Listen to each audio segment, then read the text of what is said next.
छात्रों, आज हम क्लास 10th के चैप्टर नंबर 4 की स्टार्टिंग कर रहे हैं। चैप्टर का नाम है द्विघात समीकरण। Chapter number 4 class 10th mathematics, द्विघात समीकरण। नाम से स्पष्ट है कि इस चैप्टर का नाम द्विघात समीकरण है, मतलब ऐसी समीकरण है जिसमें जो चर राशि रहेगी उसकी अधिकतम घात कितनी रहेगी? 2। इसको इंग्लिश में बोलते हैं क्वाड्रेटिक इक्वेशन। Quadratic equation.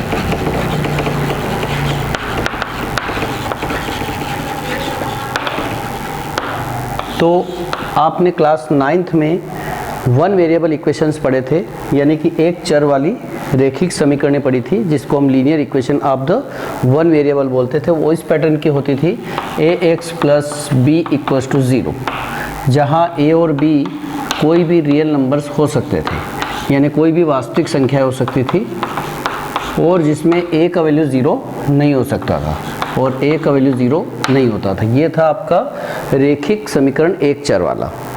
इसके बाद में आज जो हम पढ़ने जा रहे हैं वो द्विघात समीकरण है, मतलब जो समीकरण रहेगी वो आपकी ऐसी समीकरण रहेगी जिसमें जो चर राशि रहेगी, चर राशि से मतलब अपना यानी जो वेरिएबल रहते हैं वो x, y, z, a, b, c, d कोई भी अल्फ़ाबेट्स हो सकते हैं। जैसे मान लिया जाए हम लिखते हैं ax² plus bx plus c equals to 0।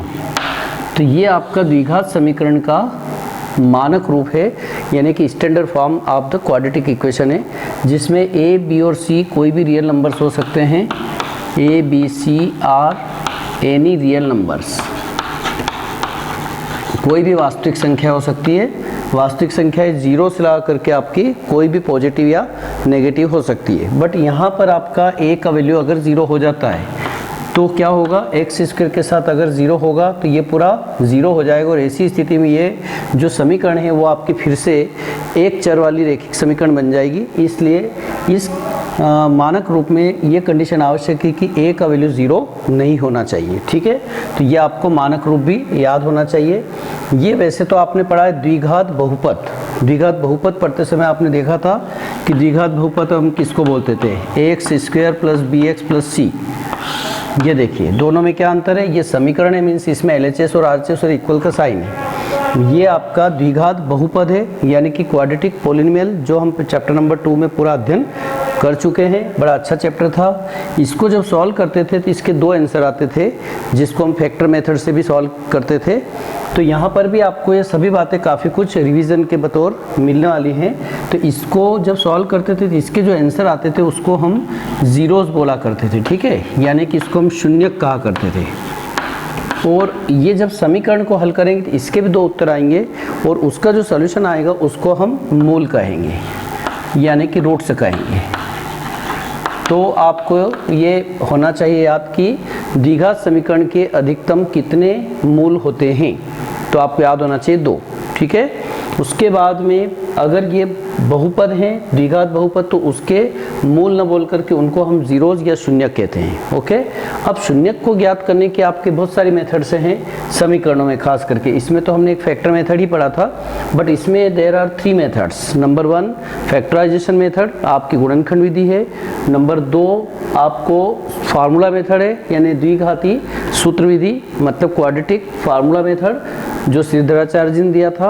और तीसरा मेथड अपना कंप्लीटिंग स्क्वायर द मेथड, यानी पूर्ण वर्ग विधि भी है। तो तीनों मेथड्स आपको इस चैप्टर में करना है। इसके अलावा वर्ड प्रॉब्लम वाले क्वेश्चन भी हैं, यानी ओवरऑल चैप्टर जो है वो बहुत अच्छा है। इससे आपको इस चैप्टर को करने में भी सपोर्ट मिलेगा। तो आपको मैंने बताया कि द्विघात समीकरण का जो स्टैंडर्ड फॉर्म होता है वो ऐसा होता है। मान लीजिए कुछ एग्जाम्पल्स और देखते हैं। 3x² plus 7x equals to 0। अब अगर इससे तुलना करें तो यहाँ c का पार्ट नहीं है, देखिए आप, a है, b है, बट c का वैल्यू यहाँ 0 है। तो c का वैल्यू 0 हो सकता है, b का वैल्यू भी 0 हो सकता है, बट a का वैल्यू 0 नहीं होना चाहिए। तो आपको ऐसा कोई ऑब्जेक्टिव पूछा जा सकता है कि क्या यह द्विघात समीकरण है, whether this equation is the quadratic equation. तो आपको कैसे पता करना है? जो वेरिएबल हैं, वेरिएबल जरूरी नहीं है कि x में ही हो। जैसे मान लीजिए मैंने ऐसे लिखा कि 4y² प्लस 7 इक्वल्स टू 9 या 0 लिख दिया। अब आप देख रहे हैं कि इसमें जो वेरिएबल है वो हमारा क्या है, y है, इसमें वेरिएबल कौन है, x है। तो आपको किसी भी इक्वेशन को क्वाड्रेटिक देखने के लिए आवश्यक है कि उसमें जो भी चर हैं उसकी अधिकतम घात कितनी होना चाहिए, 2। ठीक है, 2 से कम वाला अधिकतम घात नहीं होना चाहिए और 2 से अधिक भी नहीं होना चाहिए।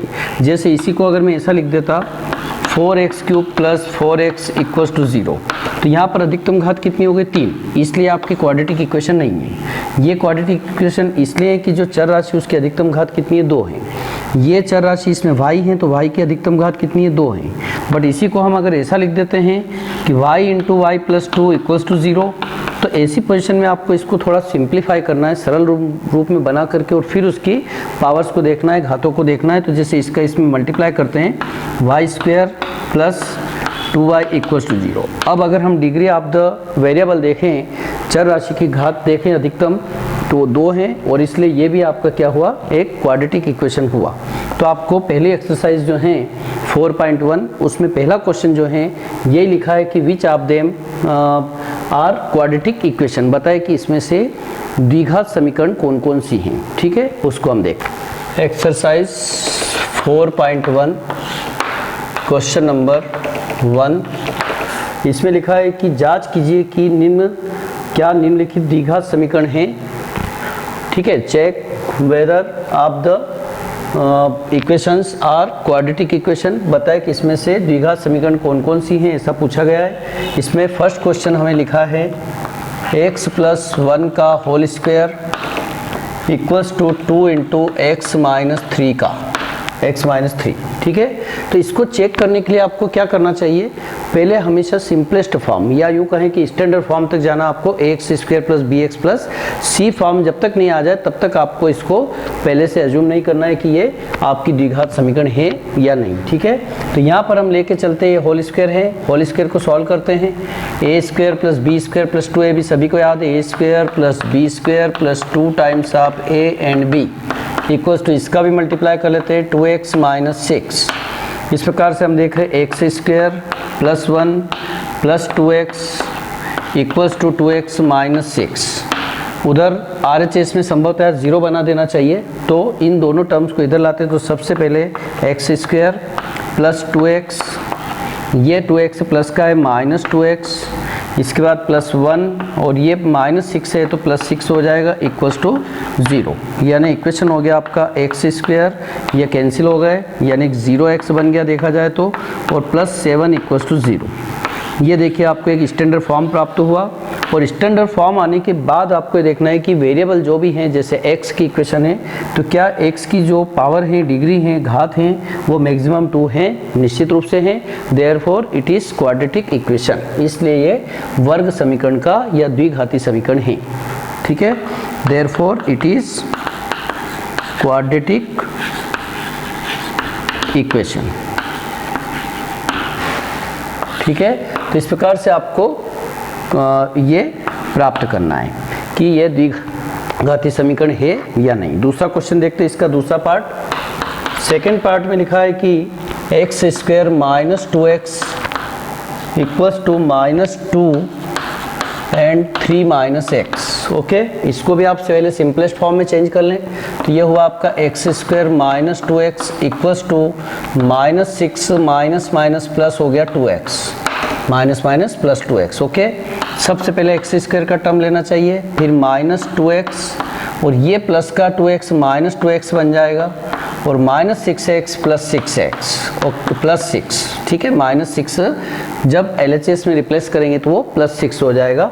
इस प्रकार से x² - 4x, देखिए बहुत सारे बच्चे इसको कैंसिल कर देते हैं। कैंसिल कब होता है, जब एक टर्म प्लस की और दूसरी माइनस की होती है। ध्यान रखें यहाँ पर +6 = 0। फिर से अगर हम देखें तो ये भी आपका द्विघात समीकरण है, इट इज़ क्वाड्रेटिक इक्वेशन। ये भी आपका द्विघात समीकरण इसलिए क्योंकि अधिकतम घात इसमें भी कितनी है, 2 है। It is quadratic equation. ठीक है, यह द्विघात समीकरण है। इस प्रकार से आपको चेक करना है। और हम देख लेते हैं, जैसे इसका थर्ड पार्ट है। थर्ड पार्ट में लिखा है x - 2 x + 1 = x - 1 and x + 3। इसको अगर हम चेक करते हैं तो पहले आपको जो प्रोडक्ट फॉर्म दे रखा है उसको सॉल्व करके और इसको पहले आपको स्टैंडर्ड फॉर्म तक जाना है। तो x का मल्टीप्लाई इन दोनों टर्म से करेंगे, x का मल्टीप्लाई x से किया x स्क्वायर, फिर x का मल्टीप्लाई 1 से किया x -2 का मल्टीप्लाई करते, केवल 2 बहुत बार याद रह जाता है बच्चों को, तो माइनस का ज़रूर आप ध्यान रखें। मैं बार बार कहता हूं कि हमेशा माइनस के कारण बहुत सारी मिस्टेक्स होती है, ठीक है।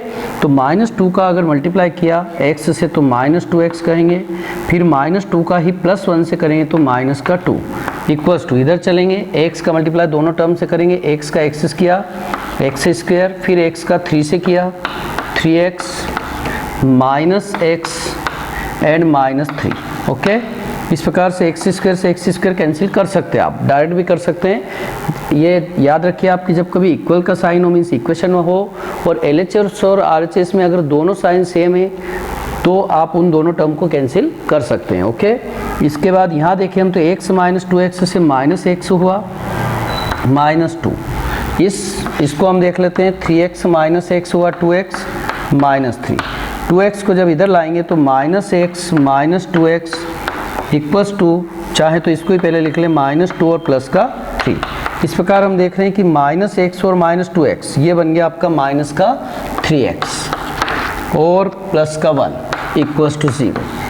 अब देखिए खास बात, अभी तक जो इक्वेशन थी वो क्वाड्रेटिक इक्वेशन थी फर्स्ट सेकंड पार्ट में, बट थर्ड पार्ट में हम देख रहे हैं कि यहाँ पर जो आपका वेरिएबल x है उसकी पावर जो है वो केवल 1 है, और जब पावर 1 होती है तो इसका मतलब वो क्वाड्रेटिक इक्वेशन नहीं है। तो यहाँ लिख देना है therefore it is not quadratic equation, ठीक है। यह आपकी द्विघाती समीकरण नहीं है, द्विघाती समीकरण नहीं है, ठीक है। इस प्रकार से आपको ये सभी देखना है, और भी आपके 1-2 पार्ट और बता दूंगा मैं। इसमें 8 पार्ट हैं, तो निश्चित रूप से आप करेंगे इस पैटर्न के जो क्वेश्चंस हैं। क्वेश्चन नंबर 4 इसका 4th पार्ट करेंगे, 5th भी करेंगे, ठीक है, और 6th भी कर सकते हैं। फिर मैं आपको क्यूब वाला क्वेश्चन बताता हूँ, यानी कि आपको मैं आज होमवर्क दे रहा हूँ 4th 5th और 6th, ये आप होमवर्क करेंगे, ओके, ठीक है। Thank you.